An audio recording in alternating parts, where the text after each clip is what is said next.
माँ शारदा लगातार सेवा करती रही रामकृष्ण परमहंस की, और परमहंस की तबीयत खराब हो गई।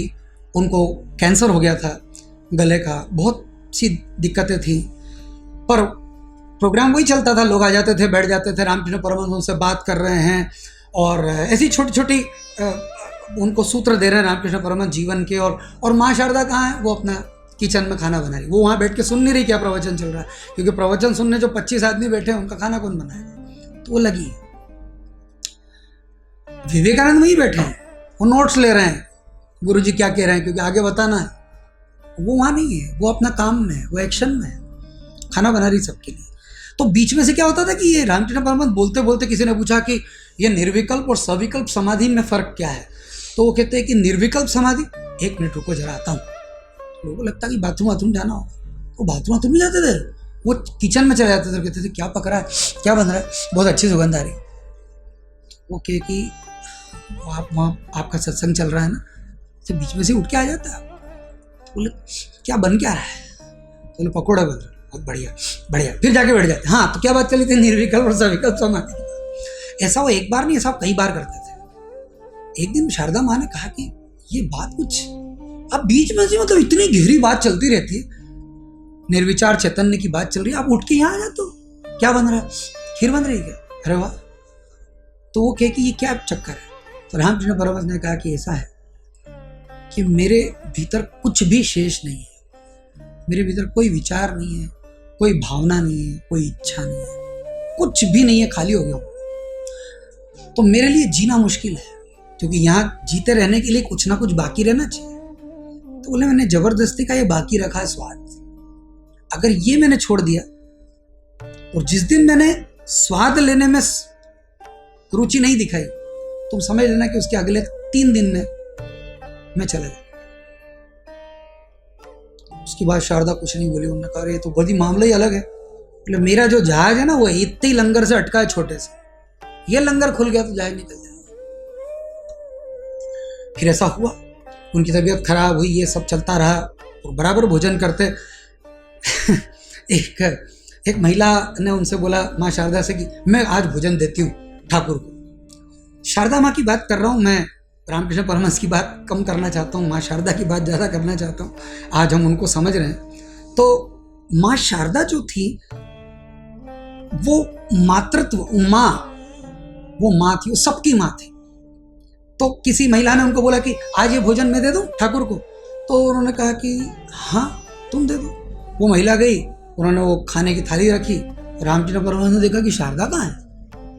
वो महिला चली गई, फिर शारदा ने देखा कि ये तो रख के चली गई। ऐसा थोड़ी होता है, ऐसा थोड़ी होता है। अपने घर के व्यक्ति को जब आप खाना खिलाते हो तो आपको वहाँ बैठना होता है, उसका समझना होता है उसको क्या चाहिए क्या नहीं चाहिए। तो शारदा तुरंत गई और वो पंखा झलती बैठी हो आप। तो उन्होंने कहा कि ये तुमने किसके हाथ पहुँचा दिया खाना है, तुम क्यों नहीं लेके आई? लगी कि अरे ठीक है उसको लाना था। रामकृष्ण बोले नहीं अपने को नहीं चलेगा, तुम ही लाया करो। हैं, वो महिला कुछ तभी है, उसका कुछ चरित्र ठीक नहीं है। रामकृष्ण परमहंस बोले। तो वो बोले कि हाँ ठीक है।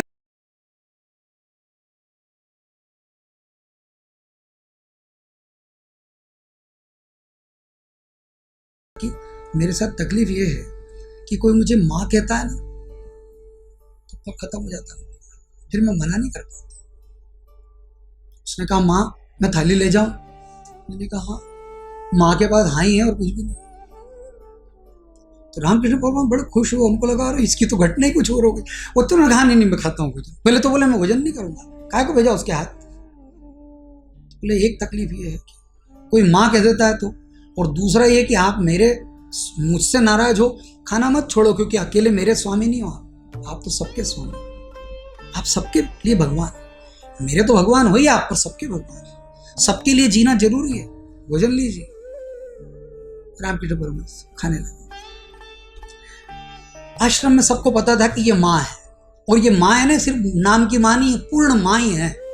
एक बार किसी ने पूछ लिया, बोले माँ, सब कहते कि आपके पास माँ, मतलब अपनी माँ के पास भी उतना अच्छा नहीं लगता जितना आपके पास अच्छा लगता है।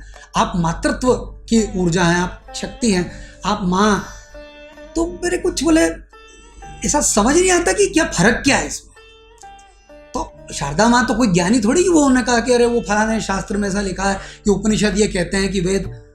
तो माँ शारदा चुप हो गई। कैसे समझाऊं कि मैं माँ क्यों हूँ सबकी, पर मैं सबकी माँ हूँ। तो क्या हुआ कि एक बिल्ली थी वहाँ पर आश्रम में, तो वो खुद उछल कूद कर रही थी उधर कूद, उसको वो अच्छी थी, पर एक दिन मजे में आ गई, मचल गई वो बिल्ली, यहाँ कूदे वहाँ कूदे। तो वो जो पूछ रहा था ना, उसने एक डंडा उठा यूँ किया तो भाग गई बिल्ली। तो माँ ने कहा क्यों डंडा दिखा रहा है उसको उसका करने दे, वो आज थोड़ी शैतानी कर रही। तो इतने में वो फिर आई बिल्ली, उसने माँ को देखा। तो माँ ने कहा कि मारूंगी, यहाँ आएगी ना मारूंगी, बहुत शैतानी कर रही। तो वो माँ ऐसा ऐसा कर रही है उसको, और वो बिल्ली धीरे धीरे माँ के पैर की तरफ खिसक रही। वो देख रहा है, उसके हाथ में अभी भी डंडा, वो देख रहा है। माँ कह रही मारूंगी मारूंगी पीटूंगी इधर आई। तो वो माँ की तरफ जा रही है, माँ के चरणों में चली गई। उसके आंखों से आंसू बन रहे। ये है माँ, मारे तो भी माँ। देख अब माँ पिटाई करती बच्चे की, वो उसके गले लगक कर रोता। माँ वो तेरी माँ, यार क्या ऐसा करता है? ओ माँ मम्मी मार रही, भाग वहां से, जूते खा रहा है पर वहीं चिपकेगा। माँ का ऐसी मामला।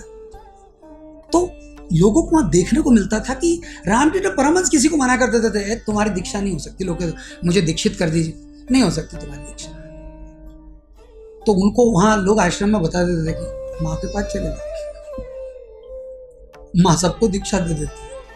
एक बार विवेकानंद ने किसी को कह दिया आश्रम में नहीं रहना, तुम्हारा ठीक नहीं मामला, तुम ये सब बहुत गड़बड़ करते हो, बहुत हल्ला करते हो, यहाँ सब ध्यान करते हैं, निकलो बाहर आश्रम से। विवेकानंद, वहां पर नरेंद्र के हाथ में पावर थी।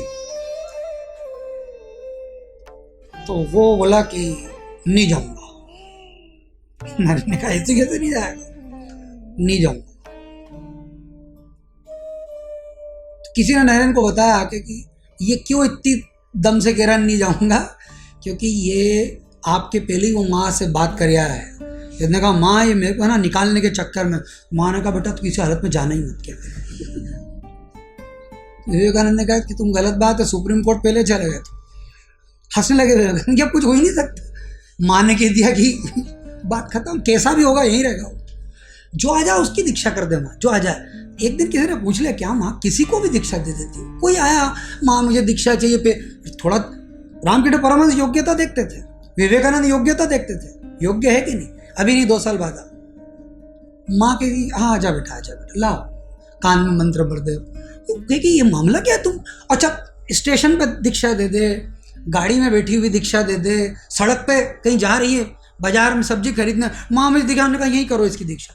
तो लोग के ये क्या है, दीक्षा ढंग से तो होनी चाहिए कम से कम, वहाँ आश्रम बुलाओ, ठीक से बिठाओ, तरीके से करो। आप कहीं भी किसी को कहीं भी दीक्षा दे देती।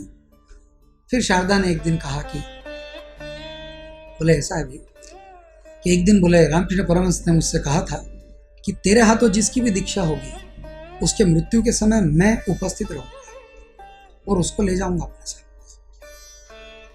तो मैं सोचती हूँ कि जितने ज्यादा लोगों की हो जाए उतना अच्छा, उतने मुक्त हो जाए, मैं आऊंगा। अब ऐसी बात पता लग जाए तो छोड़े किसी को। कोई कई बार तो ऐसा कि लोग नहीं चाहते तो भी दीक्षा दे देती थी।